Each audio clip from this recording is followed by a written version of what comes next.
Thank you for tuning into this episode of Medical Device Global Market Access by Pure Global.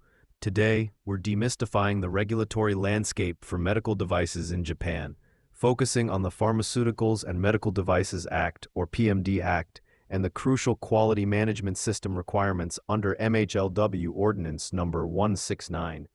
For any manufacturer looking to enter the world's third-largest medtech market, understanding this framework is non-negotiable. The PMD Act provides the legal foundation for the regulation of medical devices and IVDs in Japan. The specific requirements for a manufacturer's quality management system, or QMS, are detailed in the Ministry of Health, Labor, and Welfare's Ministerial Ordinance number 169.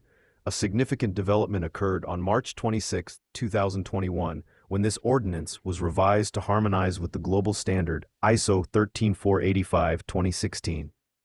This was a major step towards global alignment, and the transition period for this update officially ended on March 25, 2024. All manufacturers selling in Japan must now be compliant with this new, harmonized version. However, harmonization does not mean equivalence. While having an ISO 13485-2016 certificate is an excellent starting point, it is not sufficient for compliance in Japan.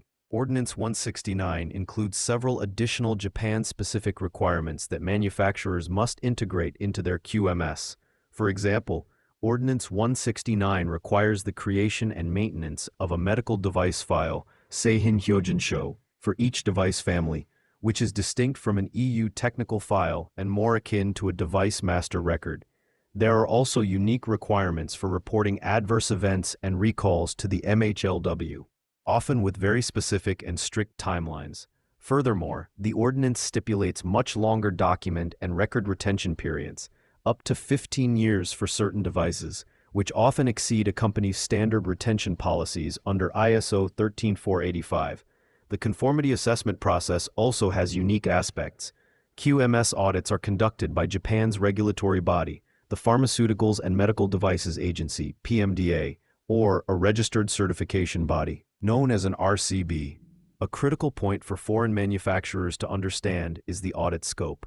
Unlike a typical ISO 13485 audit that focuses on the legal manufacturer, the Japanese QMS audit individually assesses the in-country marketing authorization holder, or MAH, and every single manufacturing facility involved in the device's lifecycle, including design centers and critical contract manufacturers. This comprehensive approach requires deep coordination and ensures all parties are compliant with Ordinance 169. Upon successful completion, a certificate of QMS conformance, Kijun Tekigosho, is issued, which is valid for 5 years and essential for maintaining market access. Navigating Japan's detailed requirements can be complex, but it's a critical step to accessing this advanced market. If your company needs help ensuring your QMS meets the specific demands of the PMD Act and Ordinance 169, please check out Pure Global. Thanks for listening, and we'll see you next time.